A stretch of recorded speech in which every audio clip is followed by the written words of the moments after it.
Welcome into LAFC Weekly, presented by Carmax. Hi, I am Max Bretos. This is the show that gets you up close and personal to all things black and gold. Joining you today from outside beautiful BMO Stadium.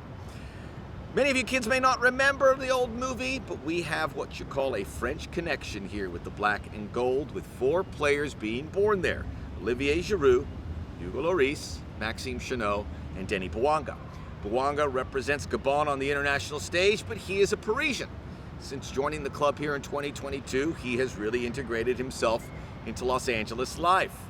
He's really good at football, having won the MLS Cup in 2022 and the Golden Boot in 23, but there's more to him than just the sport as we go off the pitch with Denis Bouanga. Denis, tell me where you're from. I'm from to France, Paris. It's good life.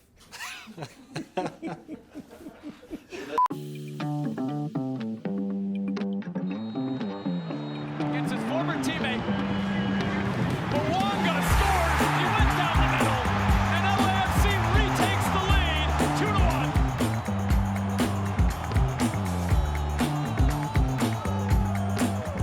2-1. What did you enjoy about growing up in Paris? Il y a tout. Il y a la tour Eiffel, il y a les monuments, il y a les magasins, il y a le temps, il y a vraiment tout.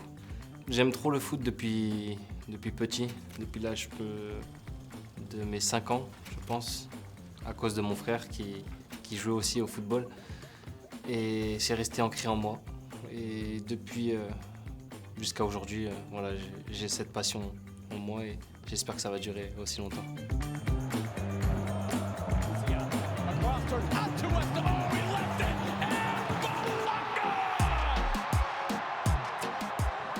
Did you play any other sports or other activities growing up? Des fois, oui. Voilà, je joue au basket. Mon grand frère était basketteur professionnel, mais la plupart du temps, je joue au foot, même avec mon fils. Do you watch NBA? Do you have a favorite player? Non, je n'ai pas de favori, mais je regarde. Je vais au stade maintenant que je suis à LA, je vais au stade, donc oui, c'est cool. L'ambiance est cool et le terrain est bien. Lakers or Clippers? Lakers. Okay, just checking. What else do you like to do? I know you dress very well. Do you like fashion? There's some other things that interest you as a person. Oui, j'aime bien tout ce qui est de nouveau. J'aime bien les grandes marques de luxe. Et voilà, j'aime bien m'habiller tout simplement et j'ai envie que ça sorte encore et que j'achète. Who are your idols, football idols growing up? Ce qui m'a inspiré, c'était R9. Il avait tout. Il était puissant, il était technique, il marquait des buts, il faisait des passes, il driblait. C'est une grande inspiration. You represent Gabon on the international stage. How did that come about, where you play for them? C'est un engouement différent.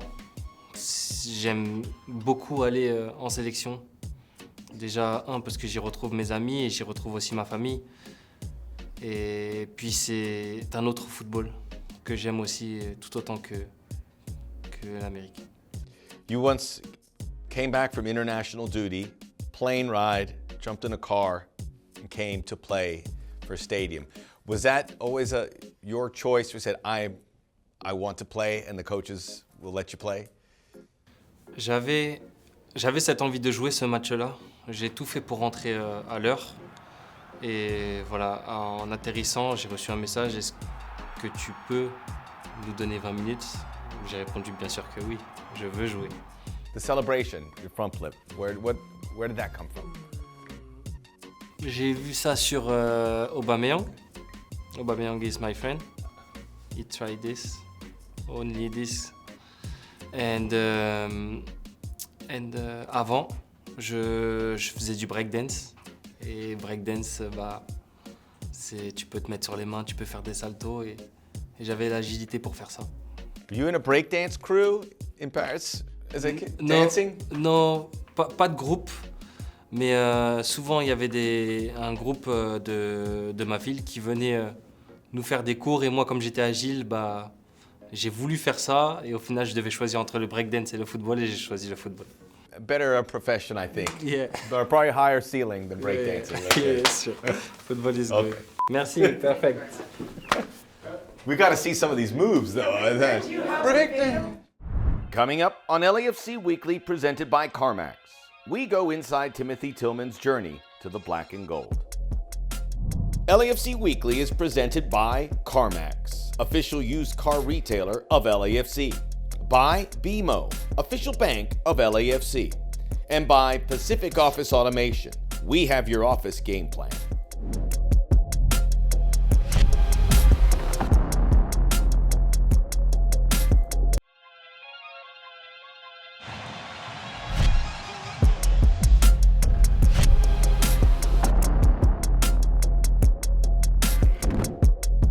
Welcome back to LAFC Weekly, presented by Carmax. Over the last couple years in particular, LAFC has focused on bringing in the European player, finding talent from France, Spain, Poland, Bulgaria, Croatia, and Germany. Timothy Tillman is a German, but he has an American connection, and since joining the black and gold, has seen himself and his brother Malik find his way to the U.S. men's national team. One of the best midfielders in the league. Perhaps we'll see him on the road to the World Cup in 2026, which will be held, amongst other places, here in Los Angeles. Timothy Tillman is this week's player profile, presented by Rockstar Energy Drink. Hey, I'm Timothy Tillman, midfielder for LAFC. Oh, Timothy Tillman! From Nuremberg, Germany.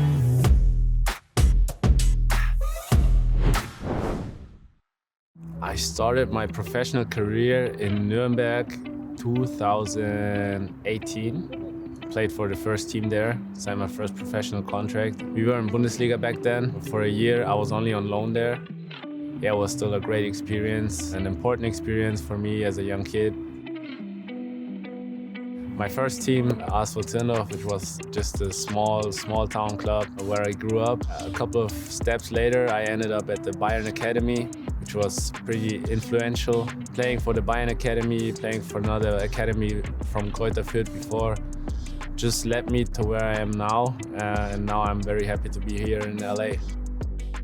Getting called up for the first time was, of course, a big honor. To be able to make my first game then as well was incredible. A dream coming through. It pays off for the hard work I did so far. Yeah, as I said, I still want to grow as a player, and now it's time to work. I think my favorite moment last year was the goal at home against the Galaxy to make sure we win this game. Rosales, Bouanga on one side, Tillman going down the middle. Tillman seals it! It was a quick counter-attack. Giorgio got the ball. It bounced towards Mario, and he just carried it a little bit on the field. I made my run on the right side, got the ball, took one touch, shot it, and started celebrating. And Tillman just slices through. Clinical on the finish beyond Bond. My pre-game rituals are that I always needed at least a small amount of Nutella for every single game. Then I just start my activation by going to the gym a little bit. Sometimes I even go to the hot and cold tub before, but most of the times I'm just doing my gym work. I love listening to music, so yeah, listening to music before games is always very important. My favorite players were, I'd say, Mesut Özil and Paul Pogba. KDB, of course, which are just very creative minds in midfield. Especially Özil is reading spaces very well, and yeah, also very decisive on that last pass. He was a big role model for me when I was younger. I really like playing video games and cooking at home, but I also just like enjoying good food or just going outside with friends. If it is the beach, if it is like go for a hike, I don't care. It's just spending time with my family and friends. Adding good food is always a good idea. My favorite thing to cook is either burgers or pasta. Quick and easy and still tastes amazing. So these three things are the ones I'm looking for when I'm cooking at home. Quick, easy, delicious, these three. Coming up on LAFC Weekly, presented by Carmax. After joining LAFC's first under-12 academy squad in 2016, Diego Rosales has steadily risen through the ranks to captain of LAFC 2.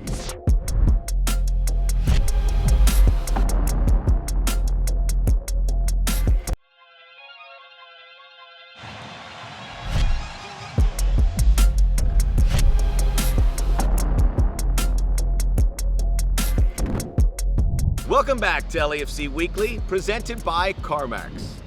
The LAFC Academy was and is part of the foundation of this club. Back in 2016, before there was a stadium, before there was a first team, there was an under-12 side that represented LAFC wearing the colors and everything. Part of that team was Diego Rosales of Southgate. He is still with the club, part of LAFC 2, which is having a resurgent 2024. Hard to find a player that represents this club any better. This week's Academy Report, presented by Stater Brothers, we focus on Diego Rosales. LA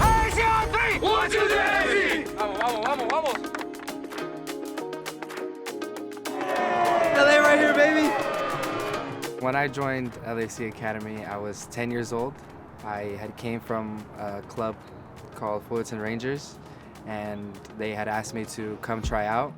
At first, I was a bit hesitant because I didn't know really much about it, what it was, and that's when my family and I came together one day at the house, and they kind of told me to look at the bigger picture and to see the opportunities that will come with it, and that's when I took it, and that's when I signed.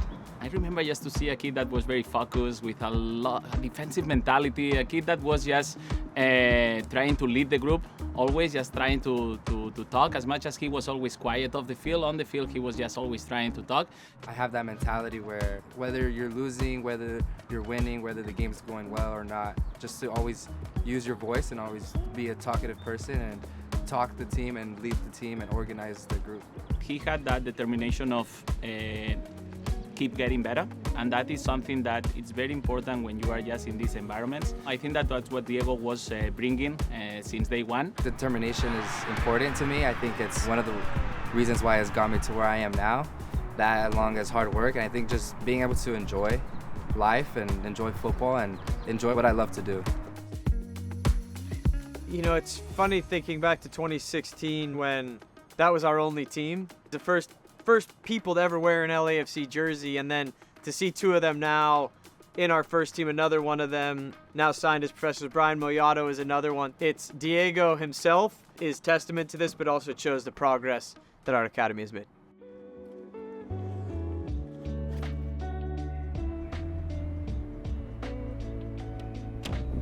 At the end, it's just to have an identity. You need to have players that have been built by us as a club, as an organization. And Diego is a perfect example. He has been with us for the last 6-7 years. He has been going through different phases in his development. We have been helping him, and he was helping us also in some phases of that development. What I love about Diego's story is that he has been involved at every layer of this organization, and for him to captain LAFC 2, I think is a deserving reward for him, showing how much he loves this club. And it's not just him, it's his family. I mean, I've known his family since they were 12 years old. I still think back fondly to conversations I've had with his father about what's happening. We had to manage Diego through COVID, where it was just, he's grown with the club, and so to see him playing well at LAFC 2 in a leadership role certainly should be source of great pride for everybody at the organization. At this stage, he's very close just to get to the level or to the team that he has been dreaming for the last 6-7 years. The ultimate ambition of this club is that the backbone of this team is kids that have come through this academy, and so that we're not there yet. I mean, there are reasons for it. Obviously, that group of 12-year-olds is still very young, but I think in years to come it'll be a far more well-worn path as players come through our academy into the first team. The process is long.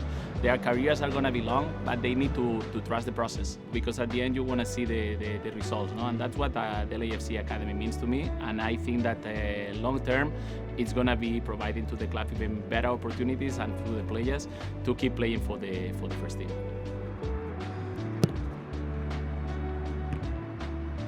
Definitely when I joined, it did feel far away.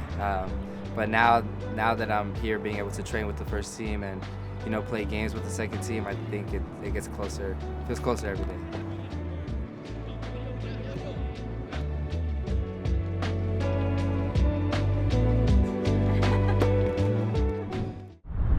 Coming up on LAFC Weekly, presented by Carmax. we relive Carlos Vela's Houdini goal versus San Jose, one of the greatest goals in MLS history. LAFC Weekly is presented by Carmax, official used car retailer of LAFC, by BMO, official bank of LAFC, and by Auto Collision Group, official auto collision center of LAFC.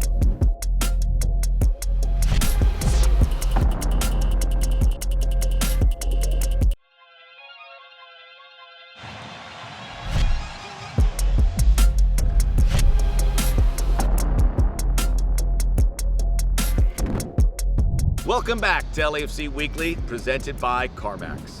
Since the beginning, in 2018, LAFC has scored hundreds of goals over several competitions, home and away.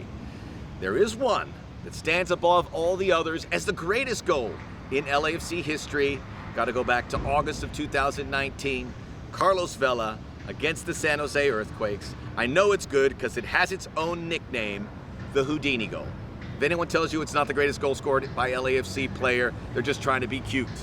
Let us relive it, this week's classic club moment, presented by Remitly. Good pass to Vela. Vela lets it go towards Rossi. If I could use one word to describe that goal, it would be unpredictable. Back to Vela, continuing his run. Houdini. Into the area, Vela, around the defender. Special. Oh my goodness. Wow. Around the keeper and in. Incredible. I have not seen anything like that. What a goal. I cannot believe what I just witnessed. It was one of those things where you're watching it happen and you know what you're supposed to do, but you kind of just stop and you're just like, your jaw drops and you're like, wow, are you kidding me? Football fan, when they see a goal like that, brings them off of whether they're bench, couch, bar stool, whatever. I mean, this is why we do the job we do.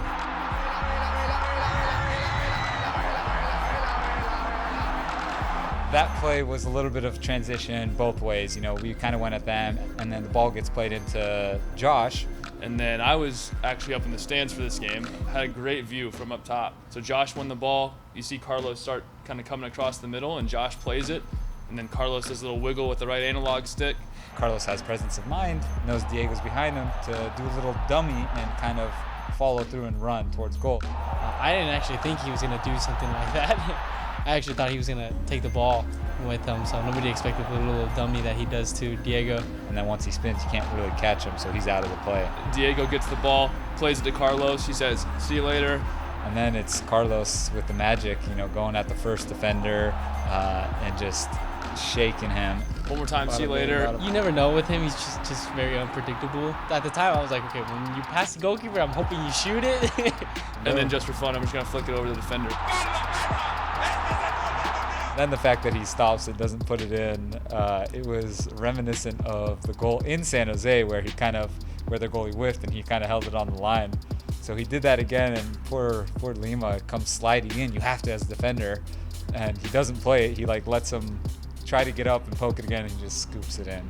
Well, it was funny because I think I had like 3 or 4 of those moments because he kept like opening and closing his hips. So first is a dummy, like and he gets it back, opens the hips, closes them, like no, and then like by that time you're standing up because you see it's just like one more defender than the goalie, and then he does it 1 or 2 more times, and you're just like looking at each other like, did that just happen? Just like, we'll see that a million times over on SportsCenter. One of our hometown teams here in LA, LAFC against San Jose. Boy, what a season Carlos Vela is having. What a goal!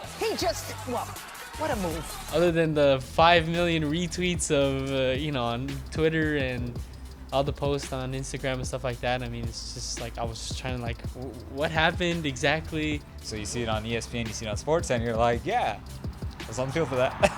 I mean, it's also all over social media, so yeah, you stumbled upon it, yeah. But it was a great goal, yeah, so it's everywhere now. Vela, Vela, Vela, Vela, Vela. I think it was hilarious how many times the guy said Vela, Vela, Vela, Vela, Vela. Don't normally react so much, but I think it was a moment of the game as well. And the rhythm of the game, the timing of the game, it kind of sealed it for us. And to seal it with that kind of goal is everything we talk about. We talk about plays like this all the time and work on them in training, and then the rest comes with their imagination and their natural ability. And so when you see it kind of come to fruition, it's just like a total aha moment. He tormented a lot of their players on that play, and it's cool. It's Carlos deserves it. It was a fantastic goal and something that I think every player on that field will remember for their life. Is there some kind of nickname you can come up with for Carlos as well? Now you see me, now you don't. That's actually really good. That's going to do it for LAFC Weekly. Make sure you tune in next week for an all-new episode. Until then, go Black and Gold.